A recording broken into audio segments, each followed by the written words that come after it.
Olá, bom dia, paz do Senhor. Hoje, dia 5 de janeiro de 2021, uma terça-feira, a primeira terça-feira do ano, e nós estamos com certeza sobre os planos e sobre os projetos do Senhor na nossa vida, nossa casa, nossa família, em nome de Jesus. Que o Senhor te abençoe, que o Senhor te guarde, seja uma terça-feira maravilhosa, especial, tua casa, tua família, os teus queridos, por onde você estiver, o teu trabalho, suas tarefas diárias, o Senhor esteja te abençoando, te guardando, te protegendo, te livrando, te suprindo e, acima de tudo, cumprindo com as tuas promessas, cumprindo com as suas promessas sobre a tua vida, sobre a tua casa e a tua família, em nome de Jesus. Estamos lendo a palavra do Senhor, temos falado sobre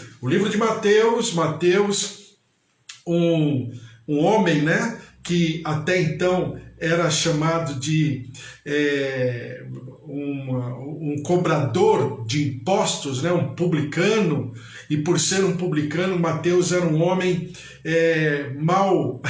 malquisto por todos, pela sua própria família, pelas pessoas que estavam ao seu redor, pelos seus pares, e principalmente pela religião da época, né? Porque Mateus representa aquilo que era de escuso, aquilo que era de imoral, de corrupto, de pessoa que se vendia a coroa romana por dinheiro, né? E Mateus era um cobrador de impostos, e o cobrador de impostos, ele não apenas ele era mal querido, né, mas ele também fazia, vamos dizer, lia na cartilha do Império Romano, ou seja, ele estava traindo o seu povo, principalmente um povo como o povo judeu, que tinha suas raízes muito consistentes em relação à tradição, em relação à própria palavra de Deus, a Torá, e Mateus, ele na verdade, ele se rebela, né, se confronta todos esses fundamentos da sua vida para ser um publicano, mas o Senhor o chama, e ele passa a ser um dos apóstolos, né, Mateus. E tanto é que antes o nome dele era Natanael e depois ele passa a ser Mateus. E o que significa Mateus? Graça de Deus, presente de Deus. Então, imagina a mudança que Mateus viveu, a mudança e a transformação que Mateus desenvolveu na sua vida. E é por isso que eu falo para você que o livro de Mateus, o Evangelho de Mateus, ele tem uma profundidade e, ao mesmo tempo, uma delicadeza no tratar a palavra do Senhor, principalmente o Antigo Testamento, né? É o evangelho que mais cita, é o livro do Novo Testamento que mais cita o Velho Testamento. Então você percebe em Mateus todo um cuidado. Claro, era um homem muito conhecedor da geografia, da cultura do povo, era um homem que conhecia o povo a miúde, detalhadamente, até porque ele cobrava imposto. E para cobrar imposto naquela época, não dependia de computador, de arquivo, não, era do olho, né? Mateus ficava olhando e de maneira figurativa, fotografando a vida de todos, quem eram, o que tinham, como moravam, seus bens, para que ele pudesse cobrar imposto, né? Então Mateus conhecia muito detalhadamente o seu povo, a cultura, a tradição, porque Mateus também se percebe na sua genealogia, naquilo que se conhece, que Mateus era uma pessoa que tinha uma família de levitas, né? Ele era descendente de levitas, da casa de Levi, ou seja, ele era tinha na sua genealogia o sacerdócio como marca. Então Mateus é esse homem. E falando em Mateus capítulo 7, versículo 24 em diante, diz assim: todo aquele, pois, que ouve estas minhas palavras e as pratica, será comparado a um homem prudente que edificou a sua casa sobre a rocha. E caiu a chuva, transbordaram os rios, sopraram os ventos e deram com ímpeto contra aquela casa que não caiu, porque fora edificada sobre a rocha. E todo aquele que ouve estas minhas palavras e não as pratica será comparado a um homem insensato que edificou a sua casa sobre a areia. Caiu a chuva, transbordaram os rios, sopraram os ventos e deram com ímpeto contra aquela casa, e ela desabou, sendo grande a sua ruína. Mais uma vez, o Senhor Jesus está comparando duas pessoas dentro de um mesmo ambiente, dentro de um mesmo quadro, né? Durante toda a palavra de Deus existe essa comparação, né? Esaú, Jacó, quem mais? Abraão e Ló, por exemplo, quando foi da divisão das terras, para que direção ia cada um com seus familiares, com os seus rebanhos, né? Abraão e Ló. Você tem no Novo Testamento, por exemplo, Pedro e Judas, né?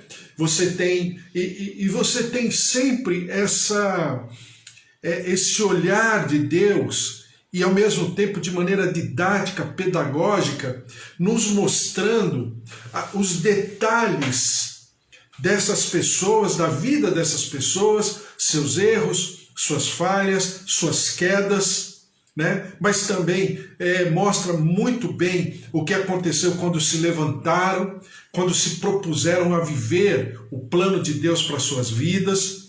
Então você tem exatamente essa comparação. Então, olhando por essa linha de raciocínio, por essa maneira didática, pedagógica, você percebe assim, quando Jesus fala, versículo 13 do capítulo 7, as duas estradas, ou seja, são duas estradas. As estradas já estão ali. Cabe a mim escolher qual estrada, por qual porta eu entrarei e qual estrada eu escolherei.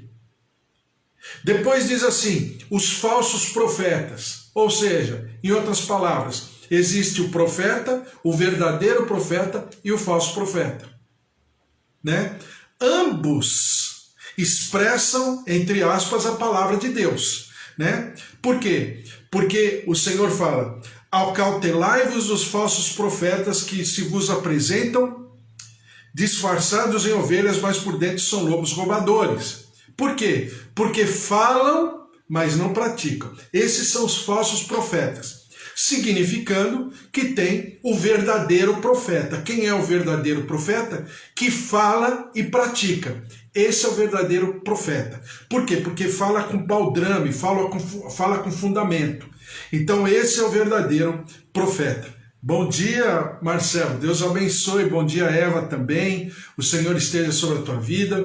A Simone Campana. Deus abençoe, Simone. Um beijo para você. Feliz ano novo para todos vocês aí. Uma semana maravilhosa. Também a Cida. Também o Bispo Antônio, familiares. Joel, Josué, Magda, Sueli Felintro. Deus abençoe a todos vocês. A graça, a presença, o poder de Deus se mova sobre a vida de vocês, minhas tias, Rosália e Alzira, também meus pais, seu João, Dona Dária, seu Toninho, Dona Nadir. Deus abençoe a todos, a bênção, a presença, o poder de Deus esteja sobre a vida de cada um de vocês. Então você sempre terá esses dois, vamos dizer, essas duas personalidades, esses dois caráteres, exatamente numa mesma situação. E você vai lá, Mateus principalmente sempre tem essa comparação, todo o livro de Mateus, todo.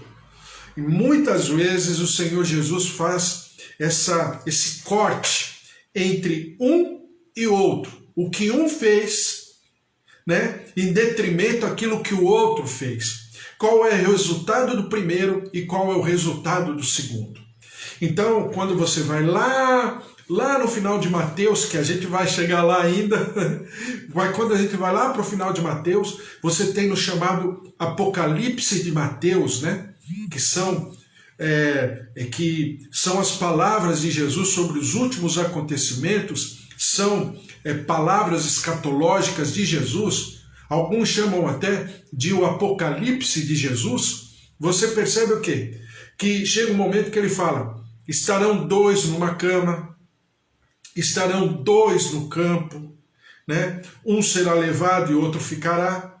Por quê? Primeiro que ali é uma palavra maravilhosa, está falando de quando o Senhor Jesus voltar, né? Ele voltará de maneira tão universal, tão perfeita, tão eficaz, que o Senhor Jesus já antevê o fuso horário, né? Enquanto dois estiverem na cama, outros estarão trabalhando, outros estarão no campo, enfim, a volta do Senhor Jesus de maneira plena, né? Universal, todo olho verá, como um relâmpago, né? Que sai do Oriente e se mostra no Ocidente, assim será a volta, o retorno do Filho do Homem. Então é maravilhoso, mas o Senhor Jesus coloca assim: dois, um terá um destino, outro terá outro destino. Então, olhando por sobre essa visão pedagógica, didática de Jesus, agora Jesus fala o seguinte: os dois fundamentos, que é o homem, né, todo aquele que ouve estas minhas palavras e as pratica, será comparado ao homem prudente que edificou a sua casa sobre a rocha. Ou seja, aquele que ouve a palavra e pratica é como o homem prudente que edificou sua casa sobre a rocha. Depois, e todo aquele que ouve estas minhas palavras e não as pratica, será comparado ao homem sensato que edificou a sua casa sobre a areia. Então você tem aqui dois quadros. Um, edifica a sua casa sobre a rocha, e o outro sobre a areia. Só para a gente lembrar do terreno, da geografia daquele lugar. Primeiro que é uma geografia muito acidentada. Você tem regiões ali que estão abaixo do nível do mar, por exemplo, o Mar Morto, a 400 metros abaixo do nível do mar, né? Alguns dizem entre 400 e 800, porque o Mar Morto está se encolhendo, né?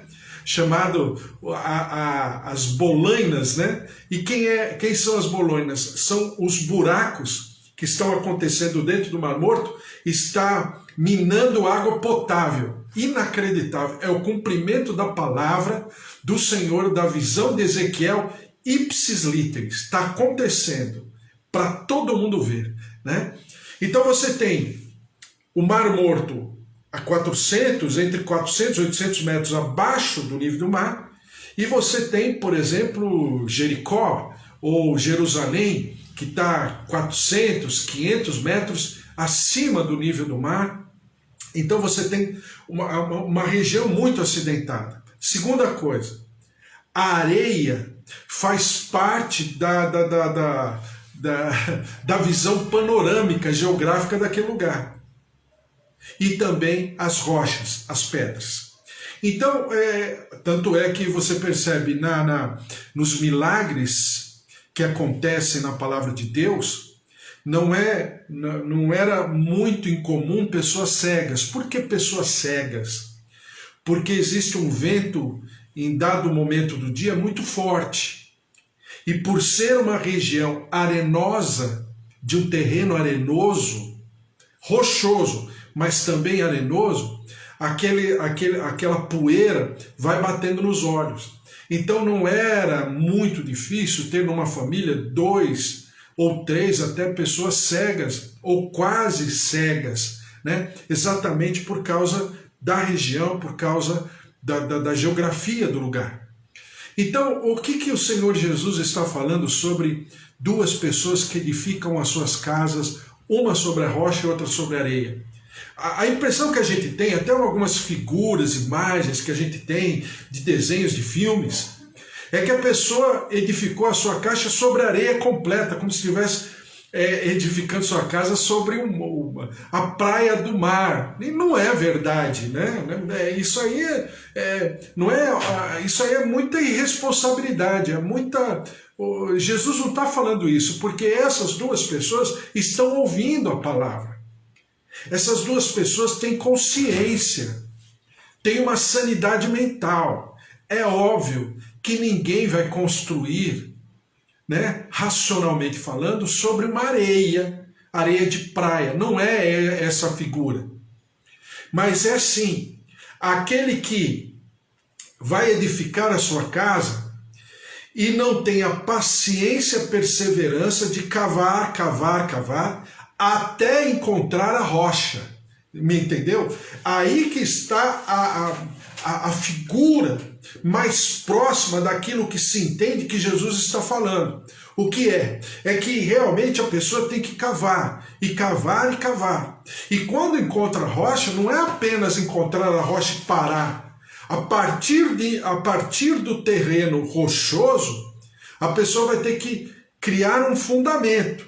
Então ela vai ter que cavar mais, tirar as pedras, fundamentar as suas estacas, fazer como se fosse eu vou chamar de contrapiso, né? Mas um alicerce, um baldrame, para depois, a partir desse alicerce, colocar suas colunas e aí fazer a sua casa.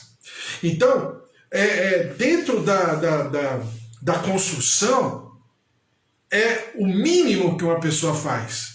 É exatamente ter essa perseverança, essa paciência, essa expectativa, essa perspectiva de encontrar a rocha e, a partir da rocha, começar a estabelecer o fundamento que é abaixo dessa rocha que ele encontrou, né?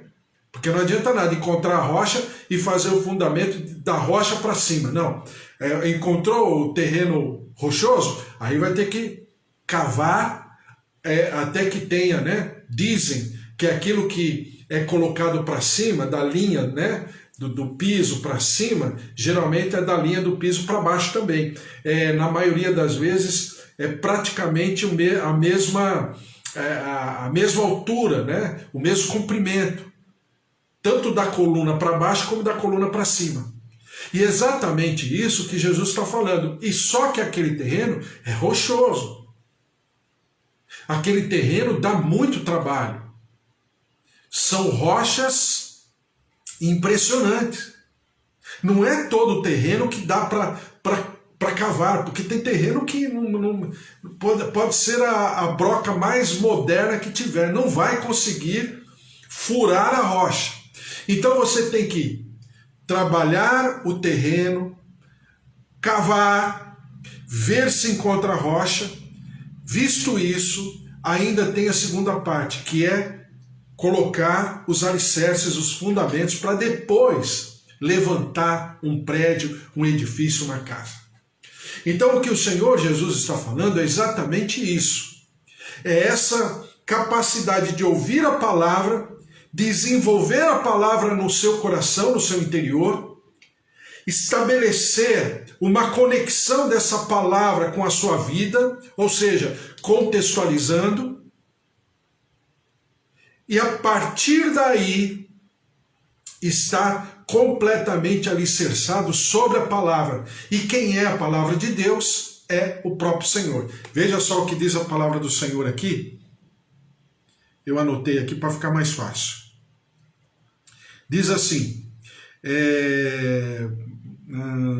deixa eu ver qual passagem. 1 Coríntios capítulo 3, versículo 9, diz assim: porque de Deus somos cooperadores, lavoura de Deus, edifício de Deus sois vós. Lavoura e edifício. Por que lavoura e edifício? Lembra de Mateus capítulo 13 sobre a semeadura? Claro que a gente vai passar por lá também, mas a semente que é lançada à beira do caminho, a semente que é lançada num terreno pedregoso e que ela não tem, as suas raízes não têm profundidade, por isso, né, que é a palavra de Deus, por não ter profundidade, essa palavra é fragilizada, é enfraquecida. Então a questão não foi jogar a semente sobre a rocha. A questão foi sobre aquelas raízes não terem força para perscrutar, vamos dizer assim, para aprofundar as suas raízes até encontrar um terreno mais favorável àquela plantação. Então, por quê? Porque ficou no terreno superficial, no primeiro nível. É exatamente a mesma lógica que Jesus coloca esses dois fundamentos. Eu não posso construir o edifício da minha vida, que é a minha vida espiritual, sobre areia, sobre o primeiro nível. Não, eu preciso me aprofundar. Eu preciso estar a par e passo com a palavra de Deus todos os dias. Isso é um exercício. É por isso que Paulo fala, e no castelhano fica melhor para entender, desenvolvei a vossa salvação. No castelhano, desenvolvei a vossa sanidade, ou seja, a vossa saúde. Porque a minha saúde está intimamente ligada com aquilo que eu absorvo, assimilo da palavra de Deus por sobre o meu dia a dia. É por isso que a maioria das pessoas, elas vivem um evangelho que, dependendo da situação e circunstâncias, as pessoas elas enfraquecem. Por quê? Porque a vida, o cotidiano, tem o poder e a capacidade de anular, enfraquecer, ou até mesmo, perdão pela palavra, mas amortecer a palavra de Deus na nossa vida. Então, como eu consigo desenvolver essa saúde, essa salvação, essa sanidade no castelhano? É todo dia, é como um alimento, é o pão que desce do céu. Claro, o meu biotipo não me deixa mentir, né? Então eu preciso comer pão todos os dias. Por quê? Porque eu preciso viver, eu preciso me alimentar, é saudável. Então a palavra de Deus, na visão, na lógica de reino dos céus, ela é tão importante quanto um alimento. É por isso que quando a gente ouve uma boa parte dos evangélicos, eu ouço isso direto. Então, agora que eu estou trabalhando, não tá dando mais tempo, então, porque agora que é o final de semana prolongado, eu tenho que descansar. Mas a questão não é o fato de bater cartão na igreja, até porque é discutível, né? O ir à igreja no sentido de construção. E muitas igrejas é discutível até mesmo isso. Não é essa a questão. A questão é a pessoa não colocar dentro da sua agenda de vida diária isso que nós estamos fazendo aqui agora, né? Isso aqui, esse tempo, 30 a 40 minutos todos os dias, é o mínimo. É o mínimo para a gente pensar e meditar sobre a palavra de Deus diariamente. Agora que nós estamos entrando no ano novo, né? 365 dias do ano. É por isso que eu falei no dia 1º, no dia 2, no dia 3, no dia 4, hoje é dia 5, amanhã 6, 7, 8, até o dia 31 de dezembro de 2021. Por quê? Porque é natural, é saudável, eu preciso. Ainda que você não esteja comigo, eu estarei aqui sozinho. Por quê? Porque é necessário para a minha vida.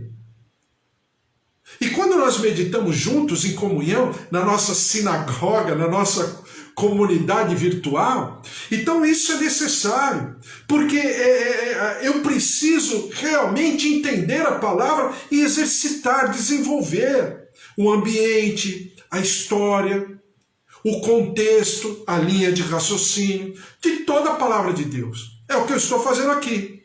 Então, 2 fundamentos, por quê? Porque sempre haverá 2 escolhas.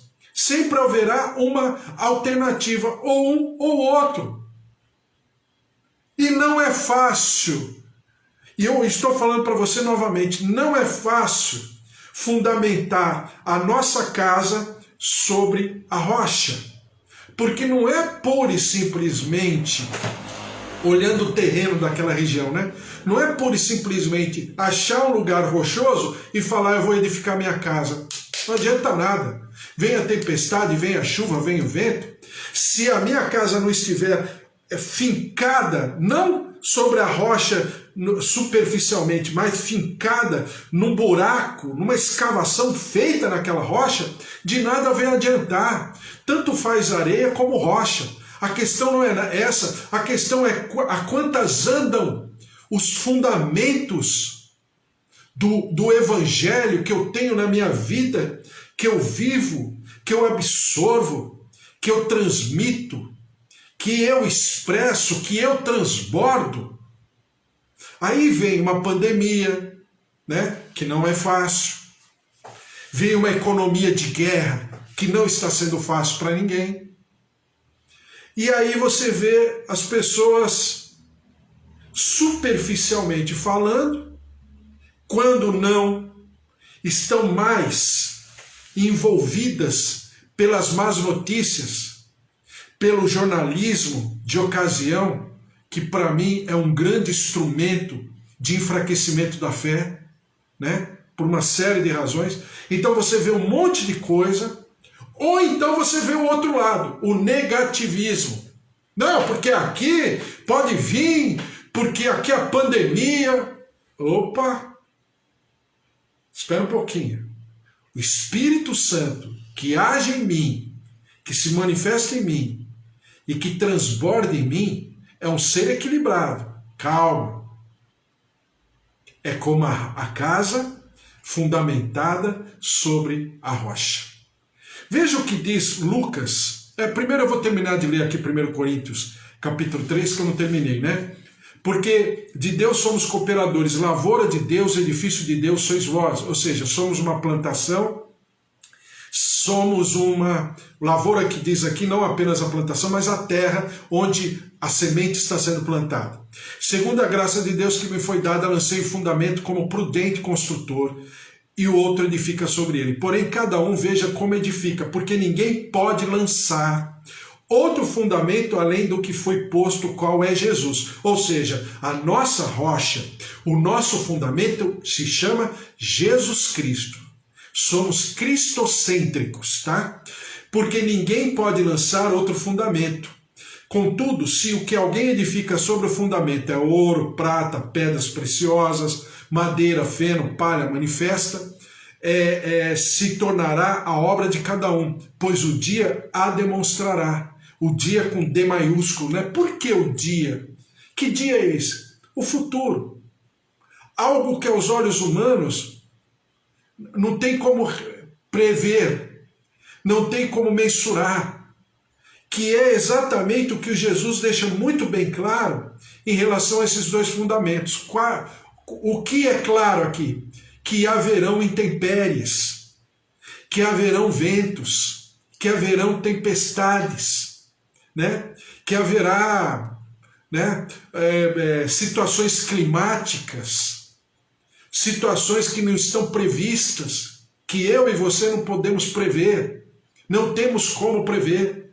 Mas se nós estivermos com a casa, ou seja, a nossa vida, fundamentada sobre a rocha, onde não apenas nós encontramos a rocha superficialmente, mas nós nos aprofundamos na rocha e estendemos e fincamos as estacas da nossa tenda, com certeza virão as intempéries da vida e nós continuaremos andando e vivendo. Por quê? Porque aquilo que exatamente diz a palavra do Senhor, a alegria do Senhor é a nossa, então não tem para ninguém. A alegria do Senhor não é uma euforia. A alegria do Senhor não depende de circunstâncias, de terceiros, de contexto, de atmosfera. Não, a alegria do Senhor, ela é permanente, ela faz parte do caráter de Deus. Deus é um ser alegre por, eu ia falar por natureza, por eternidade, né? Deus é um ser alegre por eternidade, ele é um ser eternamente alegre. Então nós, na alegria do Senhor, E o que faz o Senhor se alegrar? É exatamente a nossa conexão com Ele. Porque sem fé é impossível agradar a Deus. Então, o que agrada a Deus é a minha fé. Porque quando a Bíblia diz, agrada-te do Senhor, e Ele satisfará os desejos do teu coração, o que é agradar-se do Senhor? É exatamente Ele se agradar de mim, né? E ao mesmo tempo, nessa conexão, nessa via de mão dupla, Ele se agradar de mim e eu começo a me agradar do Senhor. E vamos dizer, esse ambiente perfeito de comunhão estabelece o nosso destino, a nossa história. Não importa qual seja o destino, eu estou confiadamente conectado com Deus da minha salvação. Ponto. Então é exatamente o que o Senhor está falando aqui, o Senhor Jesus.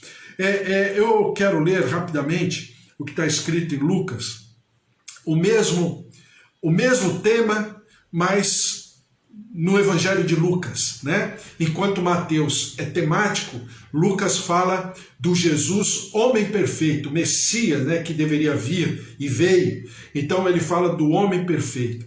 Então Lucas 6, 46 a 49 diz assim: por que me chamais Senhor, Senhor, e não fazeis o que vos mando?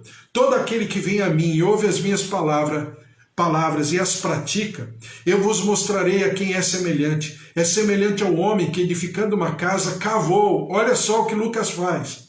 Lucas fala mais detalhadamente sobre esse terreno e sobre a construção em si, sobre a engenharia da construção, né? Cavou, abriu profunda vala e lançou o alicerce sobre a rocha. Então abriu profunda vala e lançou o alicerce sobre a rocha. Ele não encontrou a rocha pura e simplesmente, ele foi além, ele foi mais aprofundadamente, ele buscou mais aprofundadamente. Diz assim: e vindo a enchente, arrojou-se o rio contra aquela casa e não a pôde abalar, por ter sido bem construída. Mas o que ouve e não pratica é semelhante ao homem que edificou uma casa sobre a terra sem alicerces. Então, está me entendendo? Aqui Lucas, parece que a gente enxerga melhor a figura usada, né? a parábola usada por Jesus. E diz assim: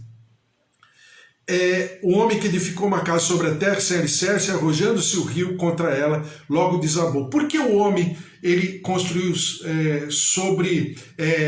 de maneira superficial, sem um alicerce consistente? Porque é mais fácil. Porque é mais simples. Não é assim que a gente faz? A maioria de nós, quando nós ouvimos da palavra de Deus, a gente quer tudo muito mastigado.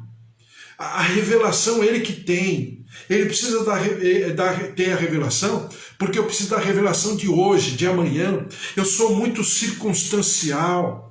Eu sou muito superficial, eu não vou aprender, ouvir da palavra para ser edificado, exortado e consolado, mas eu vou ouvir da palavra porque eu sou consumidor, e o meu consumismo, ele é tão grande que eu preciso consumir.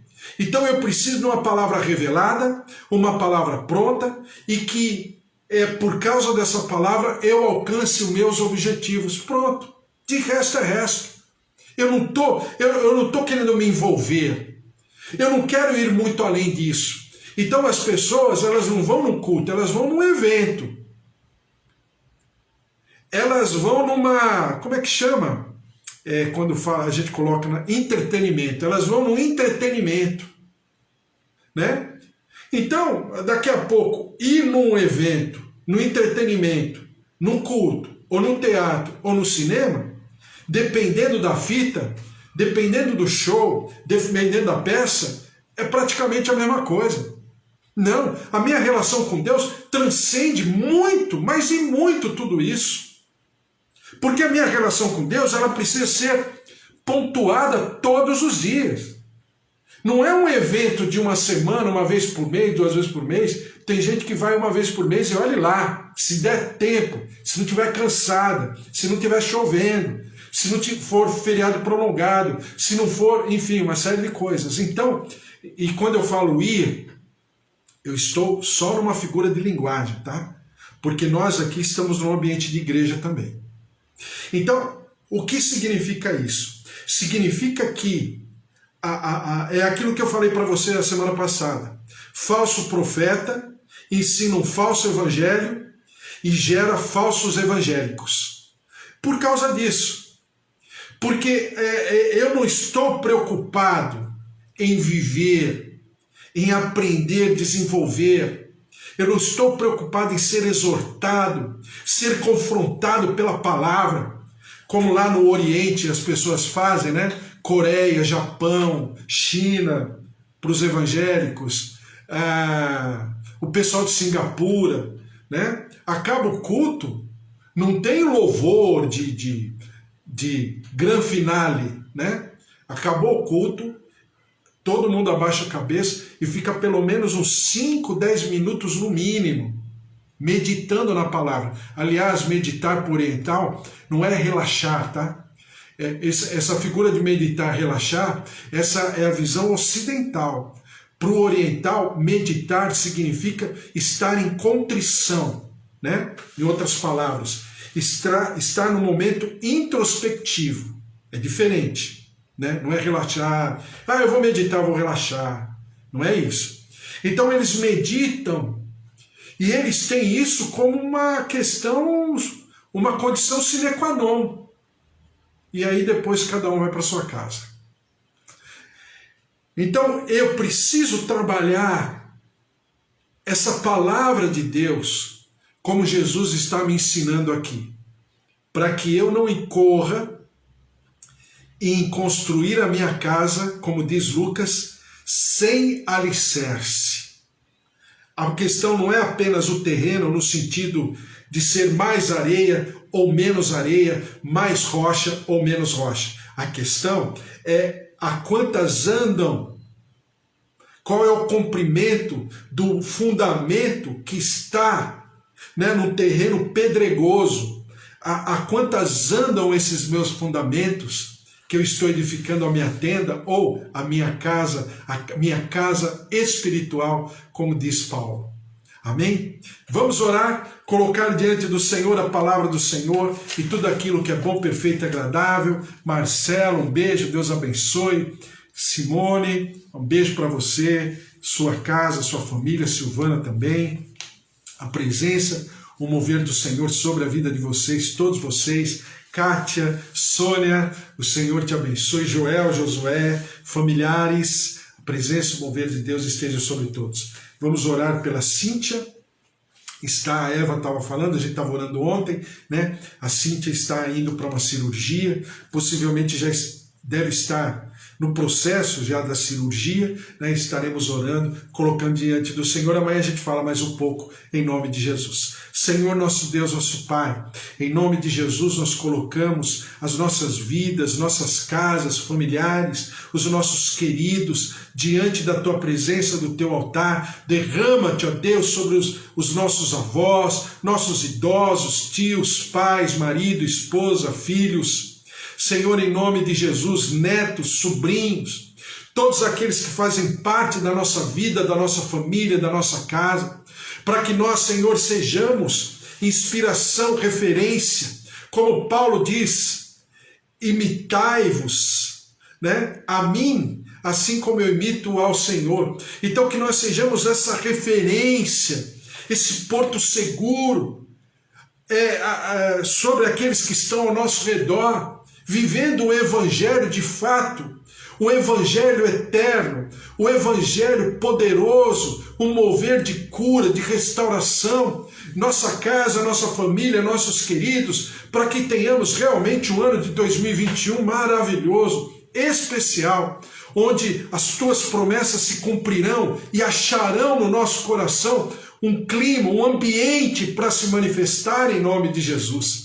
E nós daremos ao Senhor sempre todo louvor, toda honra e toda glória. Ó Deus, visita o nosso corpo, visita, Senhor, as nossas artérias, veias, visita o nosso coração, as taxas, os órgãos, nervos, tendões. Deus de maravilhas, toca, visita, cura.